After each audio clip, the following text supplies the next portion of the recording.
In the previous video, we introduced consumer behavior and discussed its importance for developing a customer-oriented marketing strategy. In this video, we will examine the way consumers make decisions about purchasing by exploring the 5 different stages of the consumer decision-making process.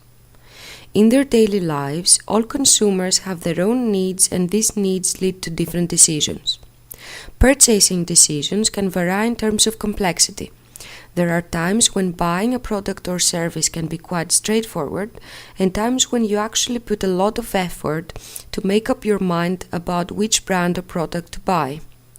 A simple model that clearly illustrates how consumers make their purchasing decisions is that which breaks down the whole buying process in 5 distinctive stages. These are the recognition of a need or problem, the searching for information, the comparing of alternatives, the actual purchase, and finally, the post-purchase evaluation. Let us consider an example. Imagine you just came back home from work and your belly starts making noises. You realize that you're getting hungry and that you don't have any ready food at home nor ingredients to cook something. Here, we're at the first stage of the process where you recognize a need and a problem that urges for a solution. Recognition of a problem arises in this situation where an individual realizes the difference between the actual state of affairs and the desired state of affairs. You feel hungry and you need to do something about it. Moreover, different situations and circumstances lead a person to consider purchasing something. You could have made something to eat, but you were tired and there weren't any ingredients for cooking in the flat, so you came up with the idea of ordering takeaway. Along with the aspect of recognition, it is important to understand the nature of the consumer needs. In general, human needs can fit into 2 different categories. There are psychological needs and there are functional or physical needs. Psychological needs are the outcome of the emotional feelings of consumers, whereas functional or physical needs are usually the results of necessity. In our case, hunger would represent a physical need. The same product or service may address different needs for each customer.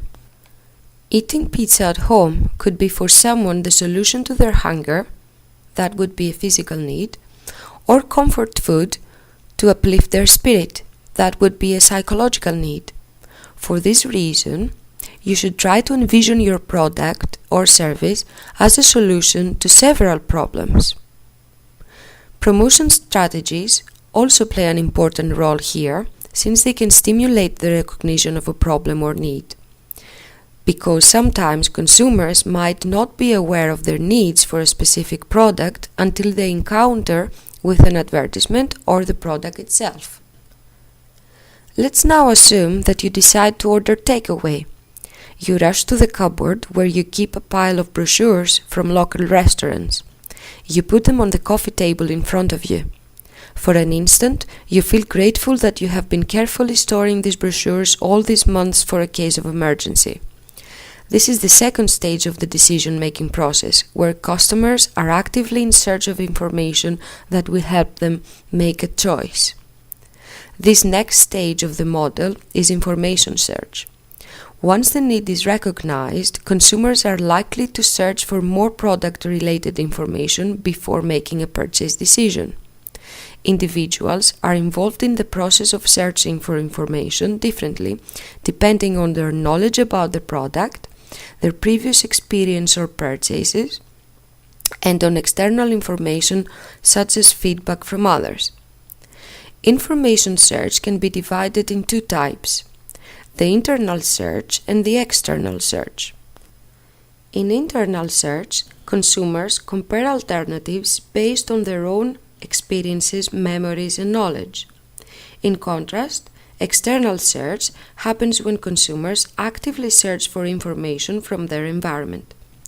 This could include marketer-controlled communication, reseller information, third-party independent organizations, such as articles from newspapers and magazines, information from interpersonal sources, such as friends and family, and information taken from direct inspection, like observing a product or interfering with a product.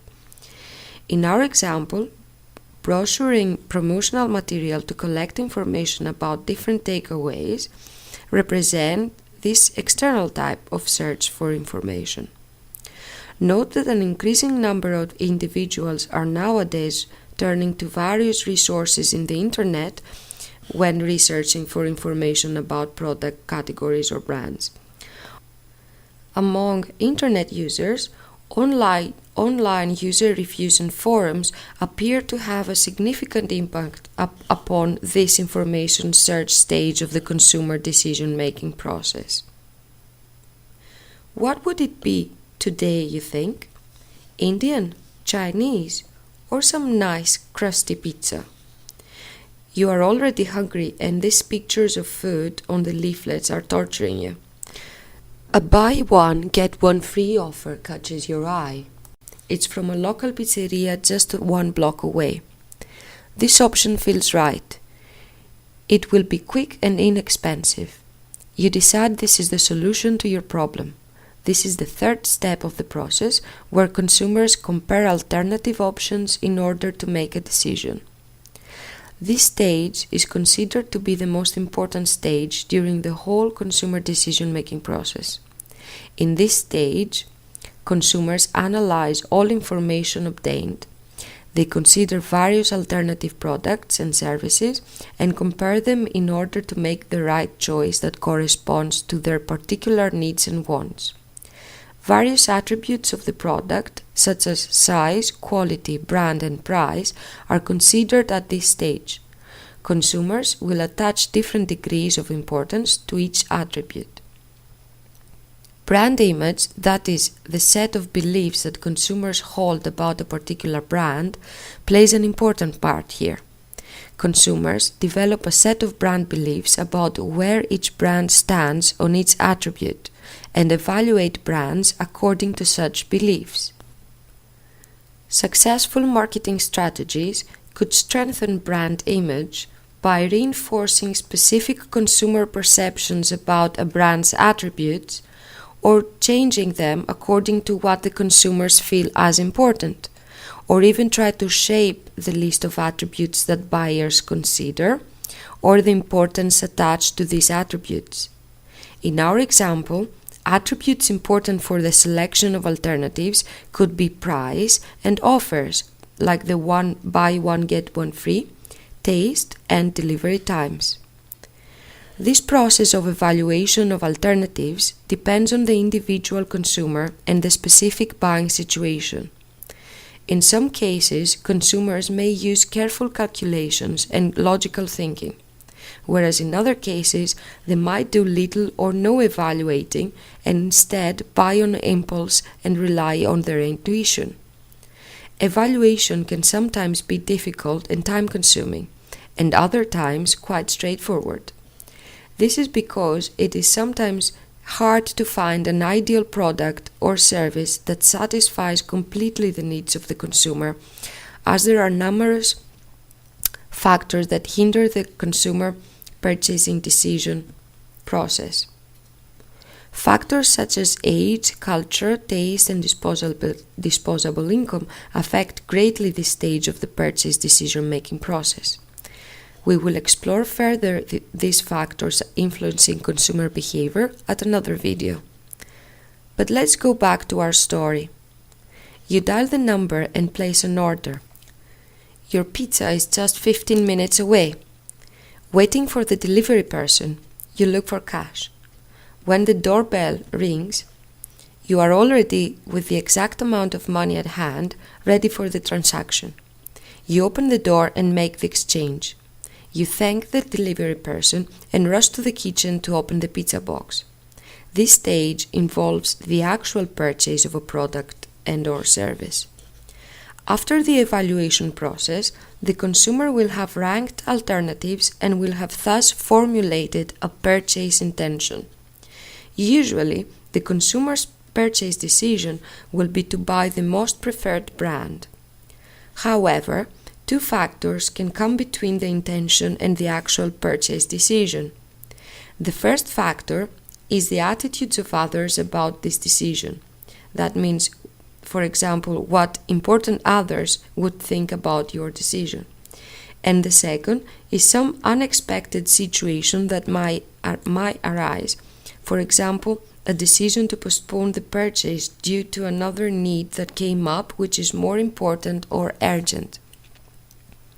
A consumer's decision to change, postpone, or avoid a purchase is influenced heavily by perceived risk.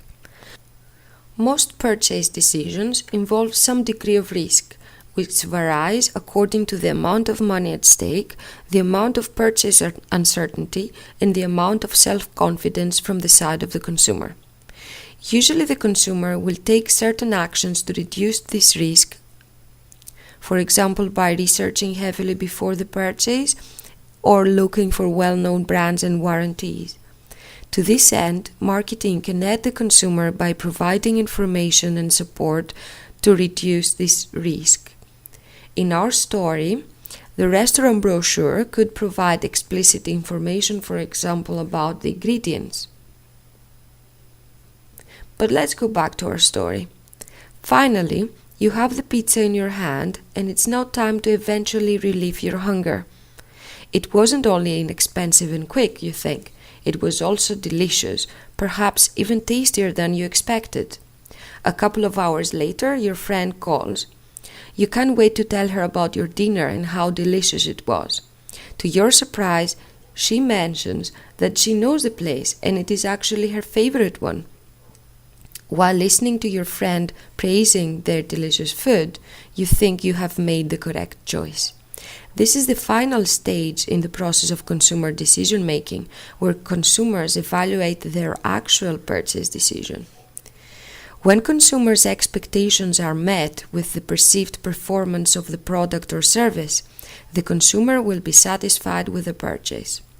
When perceived performance exceeds expectations, the consumer will be delighted, as in our story. Consumers base their expectations upon messages they receive from sellers, friends, and other information resources. Dissatisfaction will occur when the consumer feels that expectations were not met due to various reasons, and the responsibility usually is placed upon the seller. Imagine in our story how disappointed you would have felt if the delivery person informed you that the price offer was not valid anymore and you had to pay for both pizzas.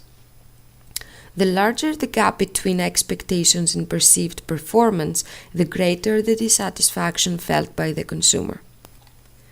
Why is it so important to satisfy the consumer? Because sales come from two groups, new consumers and returning consumers, and it is usually more cost-effective to retain current ones than to attract new ones. A satisfied consumer will keep buying your products and services, would talk favorably to others about your brand, and will not pay that much attention to competing brands and advertising. By understanding consumer needs and developing appropriate marketing strategies for all 5 stages of the consumer decision-making process, from problem recognition to post-purchase evaluation, you can deliver better value for your customers. You can keep customers happy and returning and build a strong brand image.